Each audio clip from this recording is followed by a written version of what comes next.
Cambodia works with the US. It also works with the Chinese on these issues. Do you think the US and Chinese have to work more closely together? Because to your point, this is a transnational issue that no one country can solve alone. Yes.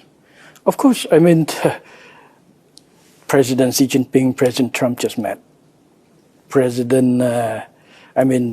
Secretary Rubio is in Beijing talking to Foreign Minister Wang Yi to organize presidency visit to the US.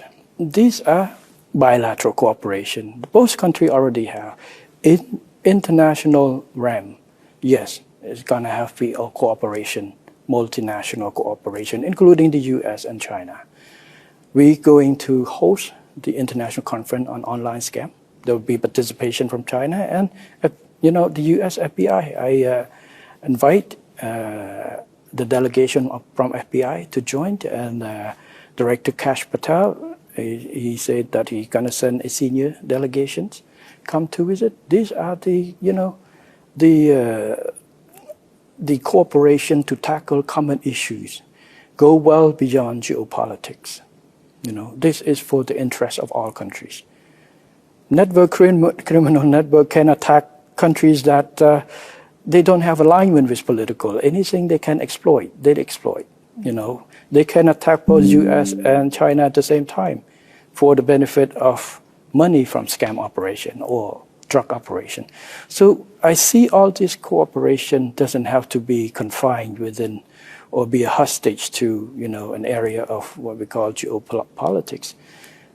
Sometimes it's too overblown when we focus on the negativities. But overall, the positive relationship between even the main, China and the US has existed for a long in multiple channels. You talk about how these criminal groups are becoming more sophisticated. A UN report shows that now they're even acting like corporates, that they're using, for example, in the Southeast Asian region, some of these criminal groups, concessions within special economic zones to operate. And Cambodia has dozens of such zones.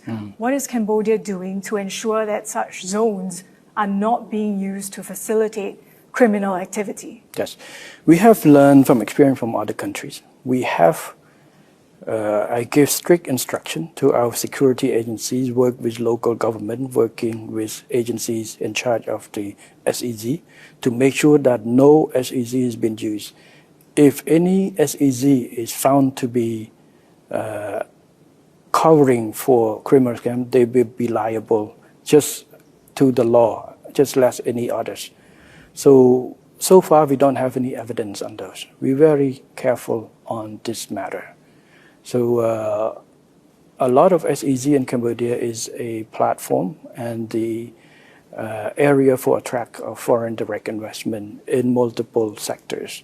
So these are the areas that keep growing, and we continue to hope to attract more investment and expansion of the business, both in the SEZ and outside the SEZ. We will be committed, and we are committed to continue to crack down on this. And we've seen, we have seen the result.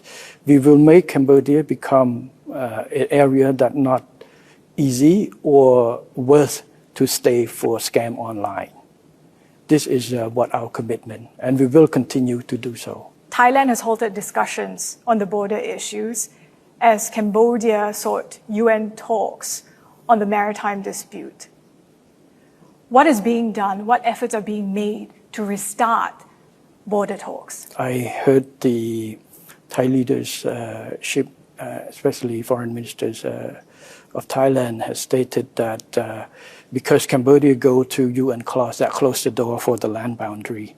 This statement, I like to say, a little bit inaccurate and a little bit unfair, based on two reasons. One, the reason why we go to the UN clause compulsory reconciliation is because Thailand has decided to cancel the only existing bilateral agreement between Cambodia and Thailand on maritime, MOU 2001, which for 16 years, for 15 years, that both Cambodia and various Thai government, about 13, over 10 governments, have continued to try to work based on that, try to find solution, including two previous Prime Ministers of Thailand, Prime Minister Sita Thavisin and Prime Minister Ung Eng, during my time, that we work and try to find solution to the joint development and other areas. But unfortunately, after our warning, our request that Thailand not to cancel the MOU 2001, Thailand government continued to cancel anyway. So we have no choice but to go to the conciliation. Second, there's no conditions, no agreement or anything before. There also seems to be misalignment between Thailand and Cambodia on what the UN talks should focus on. Thailand wants to focus and discuss the redrawing of maritime boundaries, yes, while Cambodia wants to focus on the joint development of these overlapping areas.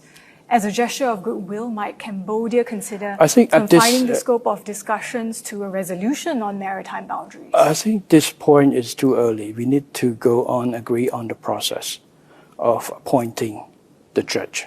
Now we are working on the chairman. We have nominated two of the judges each side, and we need the chairman of the judge, the fifth judge. And we're still working on that. So confining the scope of discussion for now is not something Cambodia would not consider. something that we have posed our two proposal for delimitation and the delimitation and also the joint development area for the decisions.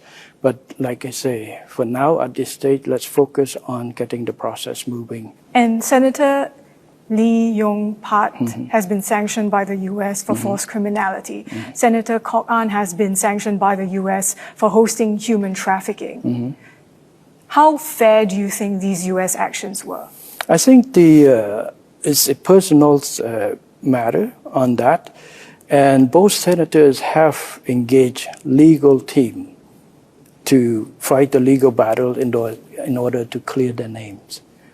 Already. You're saying that Cambodia remains committed to fighting this issue of scams. Yes. So how far is it going to go in taking action against elites that are being linked to criminal activity or scams? We have taken action against a number of officials. For example, we had removed 3-star general, 2-star general, 1-star general that found to have evidence that found to link with that. We have taken charge, even dismiss governors, police commissioners of provinces that is inactive against that type of work. So, there are more investigations to go on that we are dealing with this. So would you say that the U.S. action, would you care to weigh in on whether you think it was fair action? It's a matter, we'll see the result after the court or the defense team will define. It's not me, it's not the